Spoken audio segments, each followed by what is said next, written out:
Yo, Fire King, let me tell you what me like best. You know what me love?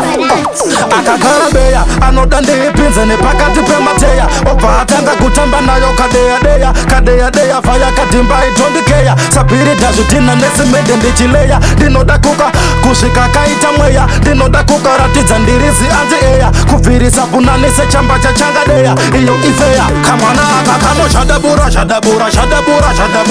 Natoka ya kuka kwa dabura. Kari kuzitika anda eji. Daka kapota kari kumwezi. Kano shadabura.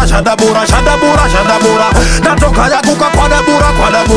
Kari kuzitika anda eji. Daka kapota kari kumwezi. Akaite kamana kari erotiki, acrobatiki, kari very pornotiki. Kano dadamura gumba kunge elastiki, flexible kunge munu wema gymnastiki, horrific bedroom babariki. Mugeti makendo pinda katatu se hetriki. Dakutoda se mereji panopera korendi nenge ndampa makwati. Kakano shadabura.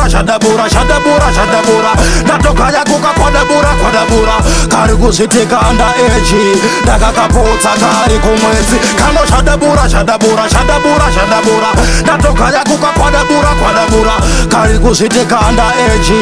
Daka kapota kari kumwezi. Akakarabeya, anodande ipinze ni pakati pemateya. Opa atanga kutamba nayo kadeya fire katimba itondikeya. Sapiri dazutina nesimende ndichileya. Dinoda kuka kushika kaita mweya. Dinoda kuka ratiza ndirizi anzi eya. Kufiri sabunani se chamba cha changadeya. Iyo ifeya, kamwana akakano shadabura. Natoka ya kuka kwa dabura. Kari kuzitika anda eji. Daka kapota kari kumwezi. Kano shadabura. Natoka ya kuka kwa dabura. Kari kuzitika anda eji. Daka kapota kari kumwezi. Akaite kamwana kari erotiki, acrobatiki, kari very pornotiki. Kano dadamura gumba kunge elastiki, flexible kunge munu wema gymnastiki, horrific bedroom babariki. Mugeti makendo pinda katatu se hetriki.